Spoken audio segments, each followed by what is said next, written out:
এখন থেকে মোহামেডানের কোনো ক্রিকেটারের পেমেন্ট বকেয়া থাকবে না বলে জানিয়েছেন ক্লাবের ডাইরেক্টর ইনচার্জ লোকমান হোসেন ভূঁইয়া। এদিকে সুযোগ পেলে মোহামেডানের কমিটিতে ঢুকতে চান সাবেক অধিনায়ক তামিম ইকবাল।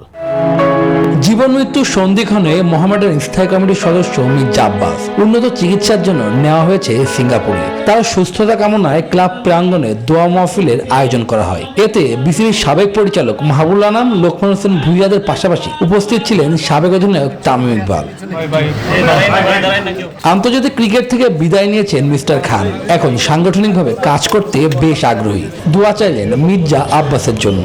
দোয়া মাহফিলে আয়োজন করেছে, আমার কাছে মনে হয়েছে যে এখানে আসাটা ইম্পর্টেন্ট। আমি শিওর প্রত্যেকটা সবাই যারা ক্রীড়ার সাথে জড়িত আছে সবাই তার উনি যেরকম তাড়াতাড়ি সুস্থ হয়ে যাক, যেটা লোকমান ভাই বললো যে ওনার অবস্থান আগের চেয়ে অনেক বেটার। যদি মডার্নের এরকম কোনো সময় মনে হয় যে আমাকে ওনাদের সাথে নিলে এটা ক্লাবের জন্য ভালো হবে, ওনারা যে কোনো সময় ডাকলে আমি যে কোনো সময় ছিল।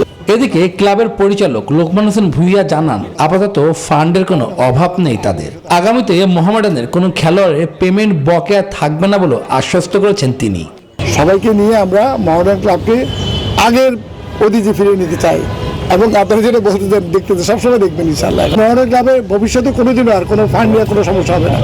বিসিবি ও ক্লাবের দ্বন্দ্ব এখনো চলমান। আগামী ডিপিএল এ তারা অংশ নিবে কিনা সেটি এখনো সমাধান হয়নি। শুভদেবনাথ, নিউজ 24, ঢাকা।